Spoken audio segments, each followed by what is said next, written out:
Guarantee شدہ عمل دے رہے میرے بھائیو، ہمارے اساتذہ نے ہمیں دیا ہوا ہے، ہم آپ لوگوں کو دے رہے ہیں۔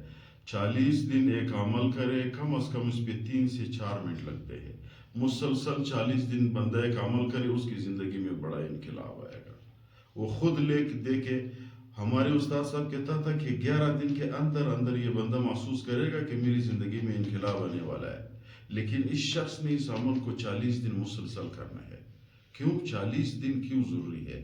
دیکھو، انسان جب ماں کے رحم میں پہلے پانی ہوتا ہے وہ 40 دن، پھر اس کے بعد جب خون بنتا ہے پھر بھی 40 دن، پھر اس کے بعد گوشت کا لوتھڑا بنتا ہے پھر بھی 40 دن، پھر جب اس سے جسم بن جاتا ہے پھر بھی 40 دن، یعنی 40 دن کے اندر انسان کی جسم میں تبدیلی آ جاتی ہے۔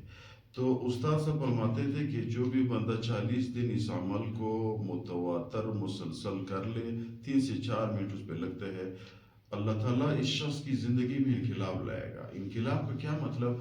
انقلاب کا مطلب یہ کہ وہ غریب ہے، اللہ تعالیٰ اس کو مالدار کرے گا، بیمار ہے، اللہ تعالیٰ اس کو شفا دے گا، اور اگر کسی محتاج ہے اللہ تعالیٰ اس کی محتاجی کو دور کرے گا، اللہ تعالیٰ اس کے لیے ہر آسانی کا راستہ کھول دے گا۔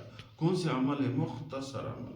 استاد صاحب فرماتے تھے کہ صبح جب آپ نے نماز پڑھی، نماز کے بعد کم از کم 5 منٹ تلاوت کیا کرے، بس صرف قرآن کریم کی تلاوت کرے۔ اگر قرآن کریم خدا نخواستہ گھر میں نہیں ہے، سورۃ فاتحہ آپ کو آتا ہے، سورۃ فاتحہ 5 دفعہ پڑھے، 5 منٹ اس پہ لگائے، سورۃ اخلاص پڑھے، سورۃ قریش پڑھے، سورۃ فیل پڑھے، یعنی جتنے بھی قرآن کریم کی آیاتیں آپ کو آتے ہیں اس کو پڑھا کرے۔ پھر شام کو کیا کرے؟ شام کو جب آپ سوتے ہو اپنے بسترے پہ بیٹھے پورا دن کا محاسبہ کرے، اپنے جسم کے ساتھ احتساب کرے کہ یار آج میں نے خدا نخواستہ کتنی گناہیں کی ہے۔ پھر یہ لے کے اپنے جسم کا حساب کرے کہ بھائی آج میں نے کتنی نیکیاں کی ہے، میں نے آج اللہ کو کتنا راضی کیا ہے، اور آج میں نے شیطان کو کتنا راضی کیا ہے۔